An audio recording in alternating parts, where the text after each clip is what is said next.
Velkommen til endnu en video. I dag skal vi kigge på et firma, der hedder Toms, som sælger, hold nu fast, kødsnacks til detailbutikker eller til deres kære kunder. Godt nok foregår det i USA, men bare lige kort inden jeg starter. Har I lagt mærke til nogle gange, når I er ude at handle i detailbutik, og I kigger på et eller andet produkt og tænker, hvem er det, der har siddet og tænkt, at det her var en god idé? Det er sådan nogle her, de her to mænd her. I had people saying, you really want to sell meat snacks for a living? Ja, det er noget, jeg kunne We were passionate about it though, and we had the conviction that this was going to work. This is Pete Maldonado, co-founder of Chomps, a key player in the meat snacks category. I've always had a love for meat sticks. I used to ride my bike up to the... Jeg troede seriøst ikke, at der var et marked for, i hvert fald i USA, der var så stor, at du kunne omsætte for $244 millioner ved kødsnacks. Og jeg tror faktisk, de kun sælger et slags kødsnack. Lad os se, hvad Pete fortæller os. Local 7-Eleven when I was a kid, buy a bunch of them. By the time I got home, I had finished all of them. But when I got older, I realized that those meat sticks weren't good for me. I shouldn't be eating those. So the idea just kind of quickly came to me. Why is nobody making a better for you version for this?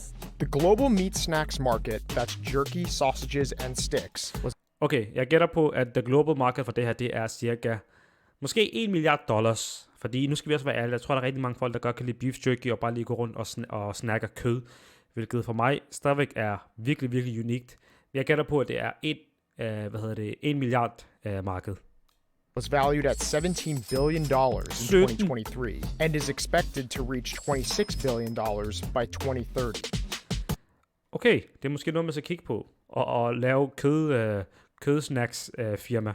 Bothered by the state of the market in 2012, Pete and his friend Rashid used their own money to start a side hustle, determined to make a healthier for you alternative. As you walk up and down these aisles in a normal grocery store and you're looking at these products, they're loaded with sugar, preservatives, a bunch of unnecessary ingredients. That really struck a nerve for both of us.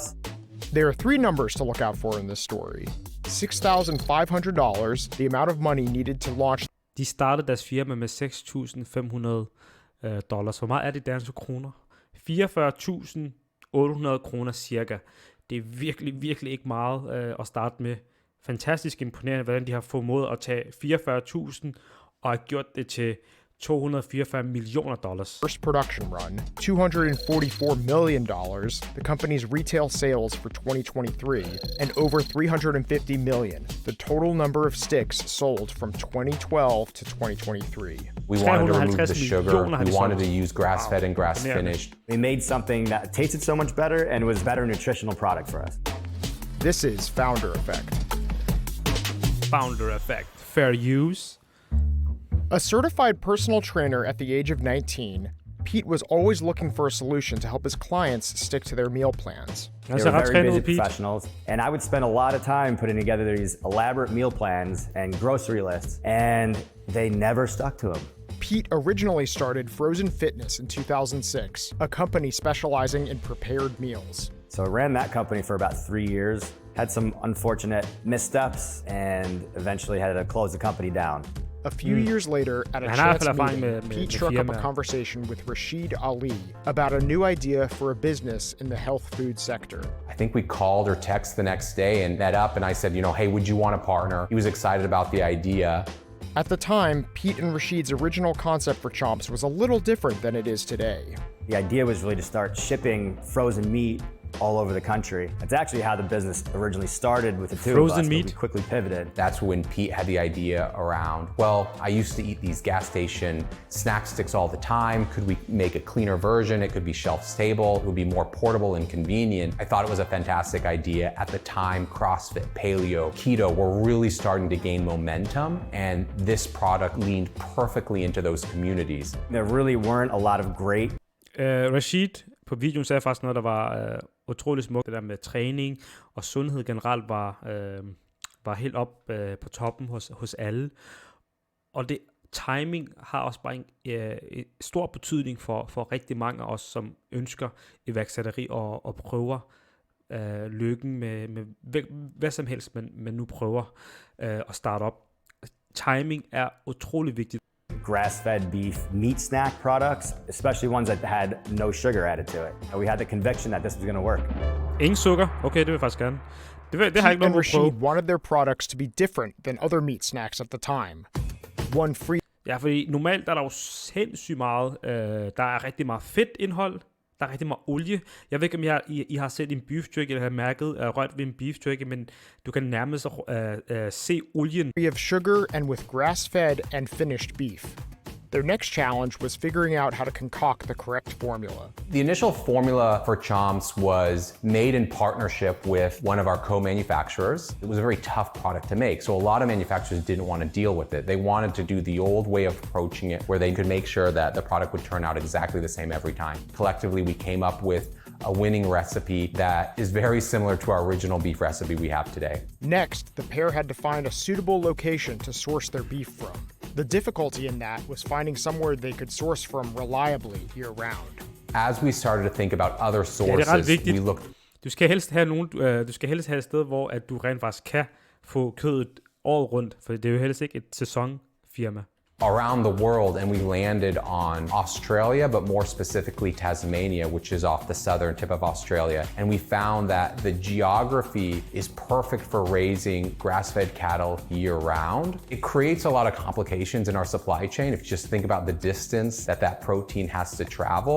Right now, it's really the best source that we've been able to find globally.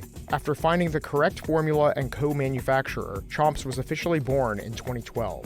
For initial funding, Pete and Rashid together put forth $6,500 of their own money.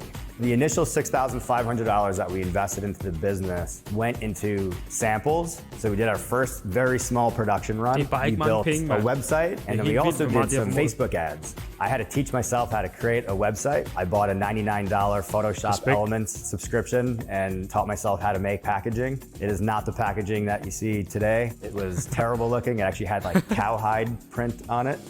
It was just Rashid and me, and we were both running it as a.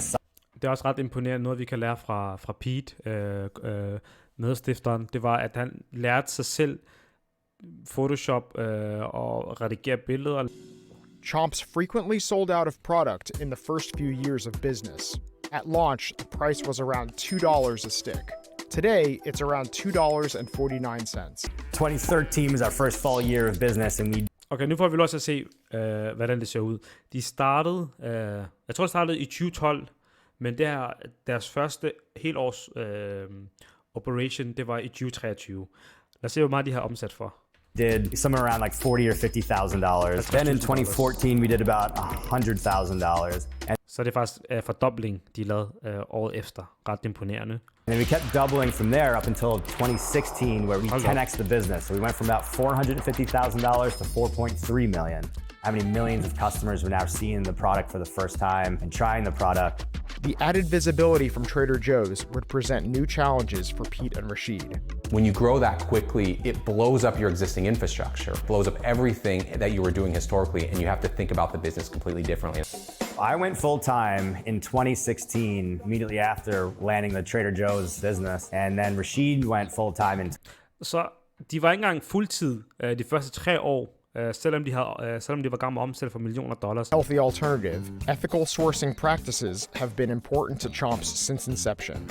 We want to make sure that the things that we're doing in our sourcing practices are not only good for nutrition, it's good for the environment, and it's good for animal welfare. 2021, after bootstrapping the company for a decade, Chomps secured its first funding round, an $80 million minority investment from a.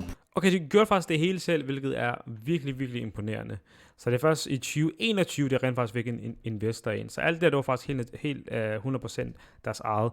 Fantastisk. Private equity firm named Stride Consumer Partners. In recent years, Chomps has experienced significant growth, resulting in the company bringing in nearly 250. Og der kan man se, her var det før de havde en investor. Og så fik de investoren, og så tog det ellers bare fart. Og det er, hvad investor kan gøre for dig, hvilket også er ret imponerende, hvilket også er meget, meget forståeligt, hvis du i dit lille startup på et eller andet tidspunkt får investor ind. For det er også, det her det er sådan, det er, hvad man kunne drømme om vil ske for ens firma, når man får hjælpende hånd. Gå fra 100 millioner til 250 millioner. Det er året efter, det er virkelig, virkelig imponerende. Det var alt, hvad jeg havde med til i dag. Husk at subscribe og like De hjælper mig sindssygt meget, og så må jeg også meget gerne komme tilbage for mere. Ha' en fantastisk dag.